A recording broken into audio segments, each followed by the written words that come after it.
Now, usually Xiaomi would launch its T-series smartphones sometime around September, and usually they'd be significantly cheaper than those flagship phones while still boasting great specs and solid cameras. However, because 2026 is basically a walk-in garbage fire, things are very different this year. So not only is the Xiaomi 17T Pro here 4 months early, but the price tag is very different. Now, I've had my SIM slipped inside the Xiaomi 17T Pro this past week, so here's a review type situation, checking out that camera setup, the gaming chops, battery life and everything else. And for more on the latest and greatest tech, please do subscribe, ding that old notifications bell. Cheers! So let's start with the design, and just like the 8-month-old Xiaomi 15T Pro, 17T Pro is yet another 6.83-inch 219-gram mega bastard.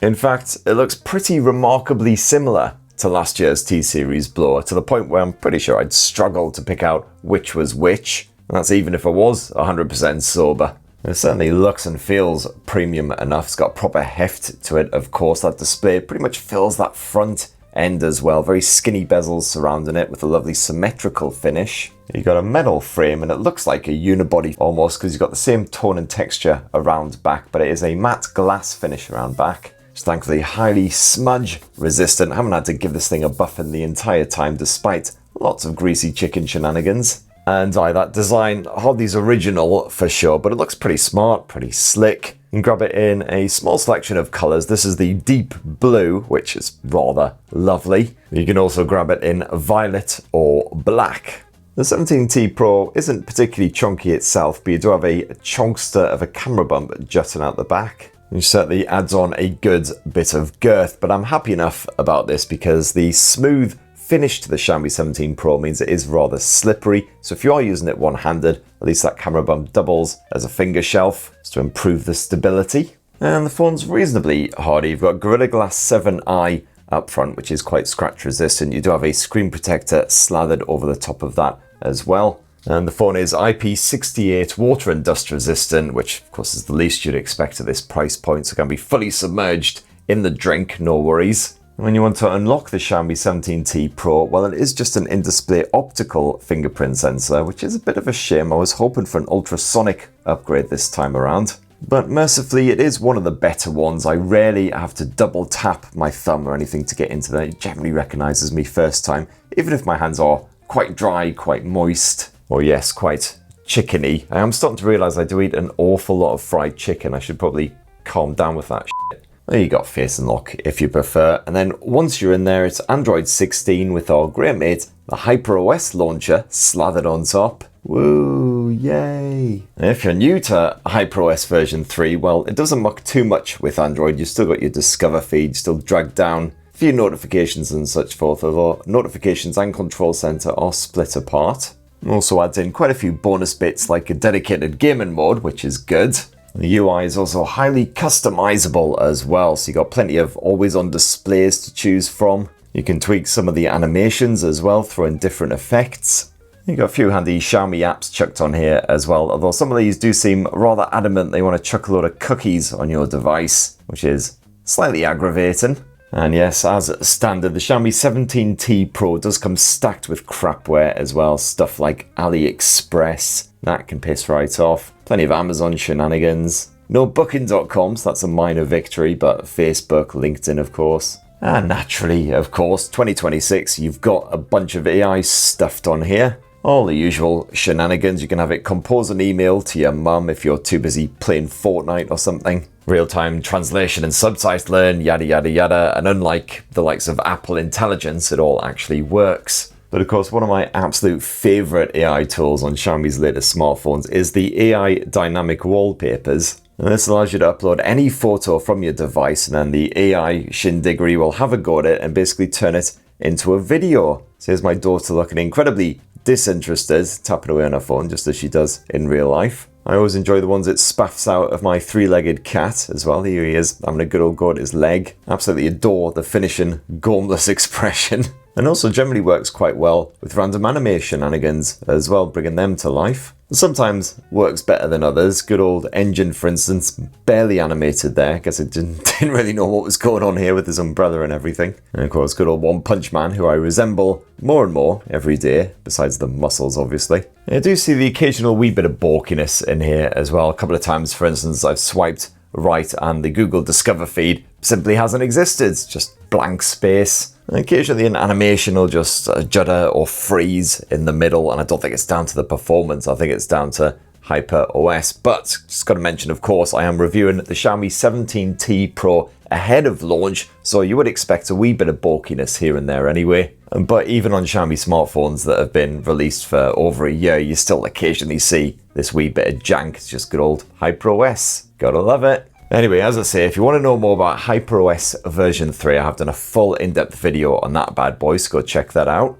As for the software support, well, that will be announced specifically at the launch, but Xiaomi isn't stingy in this area. Expect at least 5 years of OS updates and security patch, and hopefully more here on the 17T Pro. And no complaints on the storage front either. You got 256 gigs of the stuff minimum. In some regions that can be upgraded to a full terabyte. It's good old nippy UFS 4.1. That screen is a big old 6.83-inch AMOLED panel, and it's proper good, as you'd kind of hope at this price. 2772 by 1280 pixel resolution. So even though it's a big one, those visuals stay nice and crispy. You got Dolby Vision and HDR10 Plus streaming support here. So beautiful contrast, reasonably natural looking tones as well. Everything has a slightly warmer slant, but you can piddle about with that in the display settings if you want to. The screen gets comfortably bright when you're outdoors, you can see everything you're doing, and comfortably dim for a bit of nighttime doom scrolling as well, with all the usual eye comfort shenanigans stuffed on here.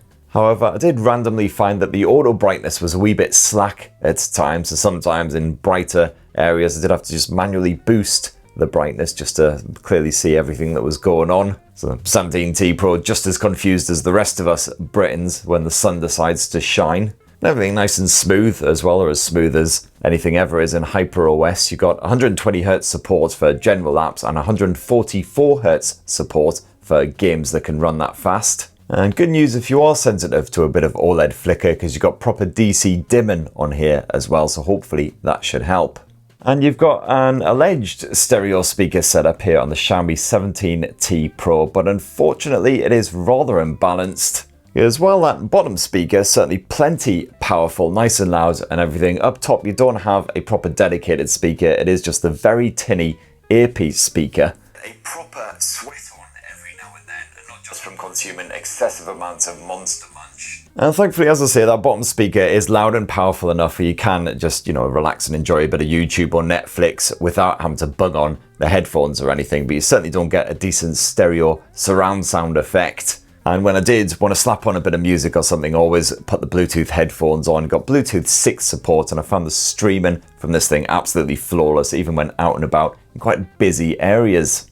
Now let's have a shufty at the performance, and the Xiaomi 17T Pro is controlled by MediaTek's Dimensity 9500, backed by 12 gigs of RAM in my review model. That's the same absolute beefcake that powers the OPPO Find X9 Pro, which is certainly one of my favourite smartphones of this moment. So everyday performance fine, besides the occasional HyperOS related judder. And if you are a gamer, well, great news, you can play absolute whoppers like Wuthering Waves. I'm talking proper open world extravaganzas. In that game I maxed out the visual settings and I boosted the performance in HyperOS's obligatory gaming mode. And I found that running at 60 frames per second, that frame rate was as stable as a concrete shithouse. And the Xiaomi 17T Pro stayed nice and cool under pressure, even if I was gaming for well over an hour. Doesn't get particularly toasty, certainly zero throttling of that performance or anything, so yeah, so gamers should be satisfied. And bugger all issues with the connectivity as well, whether I was on a mobile network or good old Wi-Fi. You do have full Wi-Fi 7 support. And of course, as you'd expect again from a more premium device, full eSIM support on here as well. The eSIM just replaces the second physical SIM when switched on. And Xiaomi has upgraded the battery capacity for this generation as well. You've got a 7000 mAh cell stuffed in there. which is right up there with some of the best flagships you can bag in 2026, if not quite as capacious as some alternative options like that Poco X8 Pro Max, for instance, with its absolute whopper of an 8500 mAh cell. But the battery life, unsurprisingly solid. I'll only ever dip into the power saver mode in a single day if I'm really hammering the camera, for instance, doing a lot of video chatting, lots of Android Auto action, or plenty of gaming. And that is with a proper 7 to 8 hours of screen on time. Otherwise, I'll happily end most days with around 30 to 40% battery remaining. That's with around sort of more 6-ish hours of screen on time, which is my standard use. I've certainly not managed to kill it dead in a single day just yet. However, gotta say though, when gaming on power-hungry buggers like Wuthering Waves, that battery does drain surprisingly quick. So with the graphics maxed out and that performance boosted, you can expect approximately 3.5 hours of action on a 100% battery charge, which is a distinctly average result. Don't stress too much though, because if you do need to recharge, well, you got 100 watt wired charging support and 50 watt wireless charging support. Just bung a cable in it for like 15-20 minutes, you'll have more than enough power to get you through a full evening out and about. And now, my lovelies, it's time for this Xiaomi 17T Pro review grand finale. Bit of a squint at that Leica branded camera tech. You'll see that Xiaomi has basically recycled the ultra-wide and the telephoto tech from that Xiaomi 15T Pro. You've once again got that excellent 5x optical zoom. However, they have swapped out the main sensor, which is now replaced with Sony's Light Fusion 950. If that sounds familiar, well, Xiaomi fans, that's the exact same sensor that they slapped in their Xiaomi 17 flagship phone. And on the default Leica Vibrant mode, the Xiaomi 17T Pro certainly spunks out some rich, vivid stills, even when the lighting isn't ideal. In fact, evening time is when this blower really excels, capturing impressive detail with realistic contrast. It's rare to see any kind of noise creeping into those night pics and making them look all grainy and crap. And as always, of course, if you want slightly more natural tones, you can just give this wee icon in the top right a tap and swap to Leica Authentic. And this makes colours not quite as rich and bold, although I expect most people will prefer the former. The telephoto shooter is once again an absolute banger, capturing an impressive amount of detail from quite a distance away. Meanwhile, the ultra-wide is there if you need it, still spaffs out quite good-looking tones, although it does suffer more in lower light. However, the Xiaomi 17T Pro, like those flagships, can struggle to focus on moving subjects, even in decent daylight. And that is even with motion capture mode switched on, and I've jumped on into the settings and made sure I turned on motion track and focus, because I found that did help with the Xiaomi flagship phones at times. In fact, it even buggered up on occasion when my subject was being obligingly still. Although, hey, when it does successfully lock onto a face, it does spaff out a gorgeous looking portrait snap. But if you do spend a lot of time snapping pets or kids or whatever with your smartphone, I'd say rivals from the likes of OPPO and Vivo generally more successful. Of course, as usual, plenty of bonus modes, including a full-on dedicated Pro mode where you can shoot in RAW, fiddle around with all kinds of different settings. And if we swap to the video mode, you can capture footage at up to 8K resolution if you fancy it. And I've stuck to 4K for my home movies, and I was happy enough with the results. Got nice crispy visuals, the focus was a lot happier, decent stabilization, audio pickup clear enough as long as it's not too gusty or anything. And of course you can swap to that telephoto shooter for a bit of nature footage.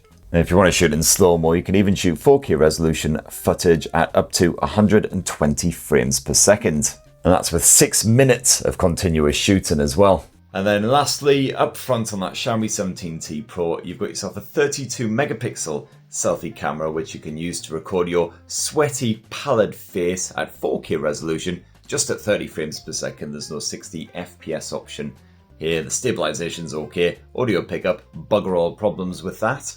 And there you have it, my lovelies. That in a delicious wee nutshell is the fresh new Xiaomi 17T Pro. Came along a little bit prematurely here in 2026. It's an all-round pretty solid smartphone, although a few wee issues here and there. Good old HyperOS, of course, can be a wee bit bulky as ever. The stereo speaker setup isn't really a stereo speaker setup, and that camera tech, despite generally being rather bloody good, especially for your evening snaps, does fall down a bit when it comes to living, moving, breathing subjects. And of course, it's kind of hard to justify spending the extra cash on the Xiaomi 17T Pro when the likes of the Poco X8 Pro Max exist. You can grab that for about half the price, less than half the price, I think, of this bad boy right now. And still boasts excellent battery life and another gorgeous display. All of the highlights, basically, of the Xiaomi 17T Pro, just that much cheaper price tag. Anyway, that's what this knackered old northern knobber reckons, but it'd be great to hear your thoughts on the Xiaomi 17T Pro, just anything in general, whatever you fancy, tappity-tapping down below